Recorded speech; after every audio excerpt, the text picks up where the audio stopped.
네, 안녕하세요. 하양라온치과 대표원장 김태석입니다.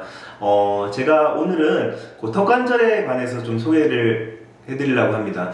요즘 저희 치과에 턱관절, 양쪽 턱이 아파요 라고 해서 오시는 분들이 너무나 많습니다. 그래서 불과 오늘도 이렇게 보시면은 이게 턱관절이 안 좋아서 오셨어요. 환자분이 이렇게 오셨는데, 그 사진을 보면은 오른쪽도 아팠다가 왼쪽도 아팠다가, 특히 저희 대학생들이 많이 오시는데 요즘 굉장히 많습니다. 그리고 환자분들도 잘 모르시는데 턱관절은 굉장히 흔한 질병입니다. 그리고 우리나라 사람들이 한 3, 4명 중에 1명꼴로 있는 질환이고 이거를 무심코 방치하면 안 돼요. 그래서 저희 병원에 많이 내원하시는데, 저희 병원에 오시면은 일단 저희가 이렇게 큰 사진을 찍습니다. 사진을 찍고, 근데 이 사진만으로는 턱관절을 자세히 볼 수 없죠. 그래서 턱관절을 자세히 보는 이런 사진을 찍어요. 이런 사진 찍어보면 대략적인 이걸 과두라고 합니다. 과두의 형태라든지 그런 걸 좀 볼 수 있습니다. 그래서 이분 같은 경우에는 이제 좌우측 보시면은 대칭이 아니죠. 약간 뼈의 모양도 다르고,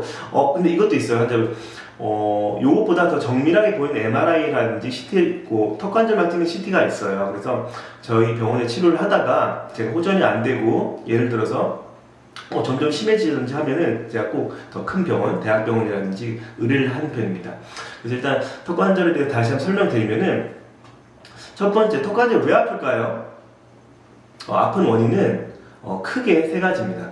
크게 첫 번째는 이 뼈 자체에 문제가 생길 수도 있고, 두 번째는 디스크 문제예요, 디스크. 세 번째로는 이 뼈와 디스크 사이에 수많은 근육과 인대들로 이루어져 있습니다, 이 턱관절은. 그래서 인대, 그리고 근육. 크게 이 세 가지 문제예요. 그 외에도 턱관절은 다양한 원인들이 존재합니다. 다양한 스트레스성일 수도 있고요. 그래서 대부분 이 세 가지에서 되고, 우리가 운동을 하거나 하면 다음날 알이 배기죠. 턱관절도 마찬가지예요. 무리를 합니다. 크게 입을 씻거나 입을 크게 벌리거나 하면 다음날 무리하게 아플 수 있어요. 그래서 근육이나 인대 때문에 있을 수도 있고, 입을 너무 크게 벌리다 보면 이 디스크가 앞으로 빠질 수도 있어요. 디스크 문제일 수도 있고요.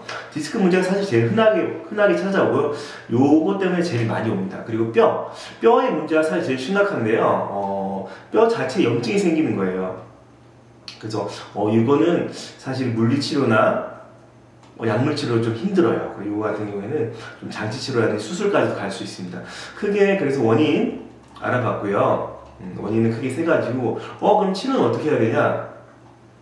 치료도 크게 세 가지입니다. 치료 같은 경우에 첫 번째는 약물치료, 약물. 일단 아프면 염증이 생기겠죠. 그래서 소염 진통제, 그리고 근육이 아프면 근육 이완제, 그런 걸 처방하면은 한 일주일 정도 드시면은 조금 완화됩니다. 그리고 두 번째 같은 경우는 이제 가장 많이 하는 보편적인 방법이죠. 우리가 물리치료입니다. 물리치료.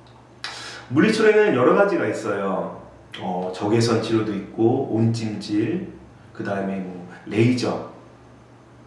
여러 가지 치료들이 있는데, 저희 병원에는 이제 이런 거 복합적으로 할 수 있는 장비가 있어요. 그래서 오시게 되면은 레이저도 하면서 적외선, 그 초음파 같이 할 수 있는 치료가 있기 때문에 물리치료만 해도 상당히 효과가 좋다는 것을 느낄 수 있을 겁니다. 대부분 약물치료와 물리치료에서 해도 경미한 턱관절 같은 경우에는 금방 호전이 됩니다. 그리고 세 번째 같은 경우는 이제 장치치료죠. 장치치료, 그리고 더 나아가는 수술. 수술 이렇게 되는데, 이 장치치료는 들어보셨겠지만 스플린트라고 해요. 스플린트. 이제 입안에다 끼는 거죠. 위에다 낄 수도 있고 밑에다 낄 수도 있는데, 요거를 끼므로써 이제 턱관절을, 디스크를 좀 벌려서 좀 완화되는 효과가 있는데, 장치치료를 하고 다 낫느냐? 그건 아닙니다. 수술을 해도 다 낫냐? 그건 아닙니다. 완전 여기 제가 말씀드릴 거는, 턱관절은 굉장히 만성질환입니다. 만성질환. 어떻게 생각하셔야 되면 제가 환자분들에게 설명드리는데, 감기라고 생각하시면 돼요. 감기. 감기가 완치가 됩니까? 감기 완치 잘 안 되죠. 턱관절도 마찬가지로 턱관절은 안 쓸 수가 없는 관절입니다. 우리가 매일 일상생활에 말을 해야 되고 음식을 먹어야 됩니다. 쉬지 않고 움직이기 때문에 재발이 잘 되죠. 그래서 완치라는 개념이 참 힘들고 본인 스스로 노력을 해야 되는 질환이에요. 그래서 요거 말고도 제가 주의사항을 많이 드립니다. 집에서 입을 벌리지 말고, 하품할 때도 크게 벌리면 안 되고, 식습관도 굉장히 중요해요. 식습관도 질기거나 딱딱한 거 드시면 안 돼요. 우리가 질기거나 딱딱한 게 어떤 게 포함되냐면은 이제 김치나 나물도 포함됩니다. 근데 굉장히 힘들죠. 김치랑 나물 그런 거 못 먹고 어떻게 살겠어요. 그러니까 턱관절은 그만큼 완치가 되게 힘든 거기 때문에요. 처음에 턱관절 질환이 나타났을 때 빨리 치료를 하시는 걸 추천드립니다. 요게 잘 나왔어요. 이게 정상적인 턱관절입니다. 여기 뼈와 뼈 사이 디스크가 있고, 우리가 디스크는 뼈와 뼈 사이 있어요. 활주 운동을 합니다. 이렇게 활주 운동을 해야 되는데, 근육을 무리에 쓰거나 아니면 턱을 무리하게 과도하게 움직이거나 하면 디스크가 앞으로 빠져 있어요. 보시면은 이렇게 정상 운동을 해야 되는데, 이쪽 오른쪽을 보시면은 디스크가 앞으로 빠져 있습니다. 그래서 환자분들이 제일 많이 말씀하시는 턱에 소리가 나요 라는 말씀을 많이 하세요. 보면 정상적으로 이렇게 움직여야 되는 턱관절의 디스크가 앞으로 전방 탈구되어 있다고 합니다.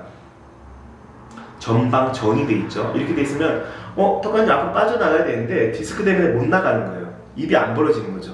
그러다가 아 하면서 딱 하고 들어가면서 소리가 나는 거죠. 딸깍하고 소리가 납니다. 보시면은 요런 식으로 있다가 딱 요때 소리가 나는 거죠. 그래서 가장 흔하게 소리가 난다는 거 하면 보통 디스크 문제입니다. 그러면은 저희 병원에 오시면은 일단 약물 치료 그리고 물리 치료를 하면은 굉장히 많은 부분들이 호전이 돼요. 그래서 그럼 물리 치료의 기간은 어떻게 되냐? 이것도 한번 설명드릴게요. 물리 치료 같은 경우에는 최소 한 달, 그리고 저 같은 경우에는 최대 3달까지를 보고 있습니다. 그래서 한 달에 3달까지 물리 치료 일주일에 한 번에서 2번 정도 시간 내서 오시면은 받는 시간은 오래 걸리지 않아요. 한 10분, 15분 정도만 받으시면은 굉장히 한 두세 번만 받고도 굉장히 좋아졌다고 하시는 분들도 많고요. 그런데 그만두시면 안 돼요. 최소한 한 달 정도는 하셔야 되고요. 호전이 안 되면 제가 3달까지 거든요. 그래서 물리치료는 한 달에서 3달까지. 그리고 제가 3달이 됐는데도 많이 호전이 안 된다. 그러면 저 같은 경우 대학병원, 더 큰 병원으로 의뢰를 해서 진료를 보라고 하는 편입니다. 그래서 여러분들 턱관절은 굉장히 흔한 질환이고요. 우리나라 사람들이 일상생활에서 많이 나타나는 질환입니다. 그래서 저희 병원에 많이 오시는데 그냥 방치하지 마시고 오셔서 꼭 약물치료, 물리치료까지 하시는 걸 권장드립니다.